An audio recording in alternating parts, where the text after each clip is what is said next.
Assalamualaikum warahmatullahi wabarakatuh. Perkenalkan, nama saya Indri Permatasari, NIM 2019710279. Assalamualaikum warahmatullahi wabarakatuh. Terima kasih atas kesempatannya. Perkenalkan, nama saya Sifrul Uyun dengan NIM 2019710306. Terima kasih atas kesempatannya. Perkenalkan, nama saya Aisyah Nufidaus Ansi, NIM 2019710342. Assalamualaikum warahmatullahi wabarakatuh. Terima kasih atas kesempatannya. Perkenalkan, nama saya Lina Adbia dengan NIM 2019710345. Terima kasih atas kesempatannya. Perkenalkan, nama saya Rahma Julia Filiana dengan NIM 2019710380 dari kelompok 6. Di sini saya akan menjelaskan tentang pengertian analisis pesaing. Analisis pesaing yaitu bidang analisa strategis yang spesialisasinya dalam pengumpulan dan analisis informasi tentang perusahaan pesaing. Hal ini merupakan hal yang sangat penting untuk mengetahui apa saja yang dilakukan oleh pesaing kita dan jenis ancaman apa saja yang mereka hadirkan bagi kesejahteraan finansial bisnis kita. Selanjutnya, saya akan membahas tentang contoh dan langkah-langkah melakukan analisis pesaing. Yang pertama, kita harus mengenali siapa pesaing kita. Artinya, pesaing tersebut mencakup bisnis yang sejenis dengan kita atau tidak, dan berpotensi menghalangi calon pelanggan untuk memilih kita. Terdapat dua jenis pesaing yang perlu kita ketahui, yaitu pesaing langsung dan pesaing tidak langsung. Pesaing langsung merupakan bisnis yang menawarkan produk atau layanan yang sama dengan kita. Contohnya, jika kita merupakan perusahaan asuransi, maka pesaing langsungnya adalah perusahaan asuransi lainnya. Pesaing tidak langsung yaitu mereka yang tidak menawarkan layanan yang sama tetapi memenuhi kebutuhan yang sama dengan cara alternatif. Contoh, jika kita termasuk bank, maka pesaing tidak langsung adalah perusahaan yang menawarkan jasa pembayaran secara online. Mereka akan menawarkan kemudahan layanan keuangan, terutama dalam pembayaran secara online yang membuat banyak orang tertarik kepada mereka. Yang kedua, dengan memonitor strategi media sosial pesaing kita. Artinya, dengan memperhatikan bagaimana cara pesaing menggunakan media sosial.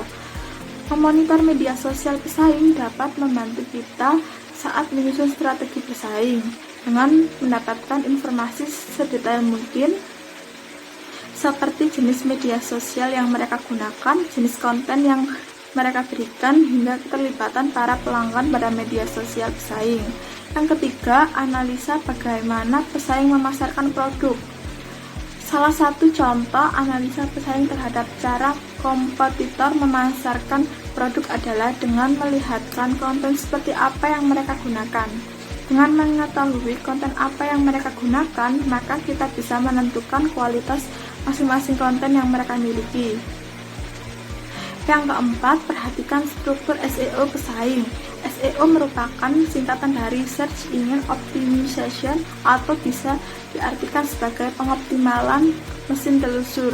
Contoh analisis pesaing terhadap struktur SEO yang digunakan pesaing bisa kita lihat pada H1 text, judul halaman, internal link, image, alt text, dan struktur URL blog milik pesaing. Selain itu, perhatikan juga keyword apa saja yang mereka gunakan. Yang kelima, mengetahui harga produk pesaing. Untuk menetapkan harga yang wajar, kita bisa melakukan beberapa identifikasi dengan mengenali target pelanggan, apakah pelanggan berasal dari ekonomi rendah, menengah, atau tinggi. Bila mereka dari kalangan atas, berarti tidak masalah membeli produk yang mahal dengan kualitas yang baik. Mengetahui biaya yang diperlukan untuk memproduksi, jangan sampai biaya produk lebih mahal ketimbang harga jual.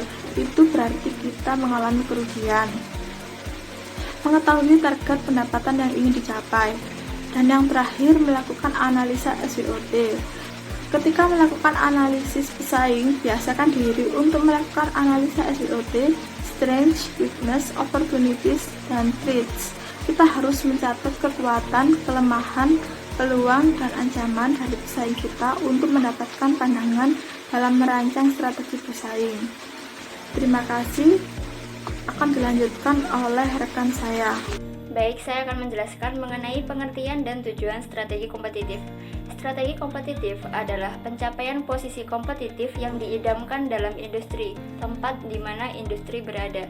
Sedangkan tujuan strategi kompetitif adalah menciptakan keuntungan dan posisi yang mendukung dalam melawan kekuatan yang menentukan persaingan industri.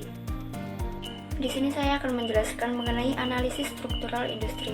Di dalam industri, persaingan diwujudkan dalam 5 kekuatan kompetitif, yaitu yang pertama masuknya pesaing, yang kedua ancaman substitusi, yang ketiga kekuatan tawar pembeli, yang keempat kekuatan tawar penyuplai, dan yang kelima persaingan di antara kompetitor yang sudah ada. Kelima kekuatan tersebut menentukan tingkat keuntungan industri karena mempengaruhi harga, biaya, dan investasi yang dibutuhkan perusahaan di dalam industri. Kekuatan masing-masing dari 5 kekuatan kompetitif adalah fungsi dari struktur industri atau ekonomi yang mendasarinya dan karakteristik teknis dari suatu industri. Struktur industri relatif stabil tetapi dapat berubah dari waktu ke waktu sesuai kebutuhan sebuah industri. Menggeser perubahan struktural keseluruhan dan relatif kekuatan-kekuatan kompetitif dapat mempengaruhi secara positif atau negatif profitabilitas industri. Selanjutnya, saya akan menjelaskan mengenai strategi kompetitif generik. Positioning menentukan apakah keuntungan perusahaan di atas atau di bawah rata-rata industri. Suatu perusahaan yang dapat memposisikan diri dengan baik dapat memperoleh tingkat keuntungan yang lebih tinggi meskipun struktur industrinya tidak begitu menguntungkan. Selanjutnya adalah kepemimpinan biaya. Di dalam kepemimpinan biaya, sebuah perusahaan menetapkan untuk menjadi produsen berbiaya rendah di dalam industri. Perusahaan memiliki cakupan yang luas dan berfungsi banyak dalam segmen industri. Terkait luasnya perusahaan sering menjadi penting bagi keunggulan biayanya. Selanjutnya adalah diferensiasi. Dalam strategi diferensiasi, perusahaan berusaha untuk menjadi unik dalam industri sepanjang beberapa dimensi yang secara luas dihargai oleh pembeli. Alat untuk diferensiasi adalah khas masing-masing industri. Diferensiasi dapat didasarkan pada produk itu sendiri, sistem pengiriman yang dijual, pendekatan pemasaran, atau berbagai faktor lainnya. Baik, selanjutnya saya akan menjelaskan strategi kompetitif pada bagian fokus. Strategi fokus memiliki 2 varian, yaitu fokus biaya dan fokus diferensiasi. Fokus biaya adalah sebuah perusahaan yang sedang mencari keuntungan biaya dalam target segmen. Sedangkan di fokus diferensiasi, perusahaan mencari diferensiasi dalam target segmen. Jika suatu perusahaan dapat mencapai kepemimpinan biaya atau fokus biaya atau diferensiasi dalam segmen dan segmen struktural menarik, akan menjadi fokuser di atas rata-rata pemain dalam industri. Selanjutnya yaitu terjebak di tengah. Posisi strategi ini biasanya resep untuk kinerja yang di bawah rata-rata. Sebuah perusahaan yang terjebak di tengah-tengah akan memperoleh keuntungan hanya jika struktur industri yang sangat menguntungkan atau jika perusahaan cukup beruntung memiliki pesaing yang juga terjebak di tengah. Yang selanjutnya yaitu mengejar lebih dari satu strategi generik. Terkadang perusahaan mungkin dapat membuat 2 bagian besar unit bisnis yang terpisah dalam entitas korporat yang sama, masing-masing dengan strategi generik yang berbeda. Jika suatu perusahaan dapat mencapai kepemimpinan biaya dan diferensiasi secara simultan, maka ganjaran yang besar datang karena manfaat atau pembedaan mengarahkan pada harga premi pada saat yang sama mengisyaratkan bahwa kepemimpinan biaya-biaya lebih rendah. Selanjutnya yaitu keberlanjutan. Keberlanjutan strategi generik memerlukan perusahaan yang memiliki beberapa hambatan yang membuat peniruan dari sebuah strategi menjadi sulit, karena hambatan untuk meniru tidak pernah dapat diatasi. Bagaimanapun, bahasanya diperlukan untuk suatu perusahaan untuk menawarkan target yang bergerak kepada para pesaing dengan melakukan investasi dalam rangka untuk terus meningkatkan posisinya. Nah, selanjutnya menyeimbangkan orientasi pelanggan dan pesaing. Berorientasi pada pelanggan dan pesaing dalam organisasi berguna untuk mengumpulkan informasi tentang kebutuhan pelanggan dan tindakan-tindakan para pesaing guna meningkatkan kinerja perusahaan. Nah, selanjutnya ada situasi yang dapat kita pelajari dari perusahaan yang berpusat pada pesaing. Ada 4 tipe pesaing. Yang pertama, tipe pesaing A, ia berusaha sekuat tenaga untuk menghancurkan kita. Yang kedua, tipe pesaing B, ia meningkatkan cakupan distribusinya dan melukai penjualan kita. Yang ketiga, tipe pesaing C, ia menurunkan harganya dan kita kehilangan pangsa pasar kita. Yang ketiga, tipe pesaing D ini meluncurkan fitur layanan terbaru dan kita kehilangan penjualan kita. Nah, adapun reaksi yang dapat kita terima dari situasi-situasi tadi, yaitu antara lain, yang pertama kita akan menarik diri dari pasar karena tidak mampu melawan pertarungan ini. Yang kedua, kita akan meningkatkan belanja iklan kita. Yang ketiga, kita akan menyamai penurunan harga pesaing kita. Yang keempat, kita akan meningkatkan anggaran promosi penjualan kita.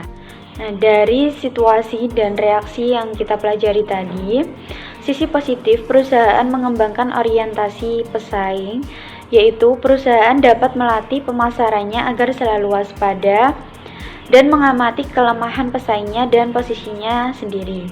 Nah, adapun sisi negatifnya, perusahaan terlalu reaktif. Selanjutnya, saya akan menjelaskan mengenai perusahaan yang berpusat pada pelanggan. Perusahaan yang berpusat pada pelanggan lebih memfokuskan diri terhadap pengembangan pelanggan dan memformulasikan strateginya.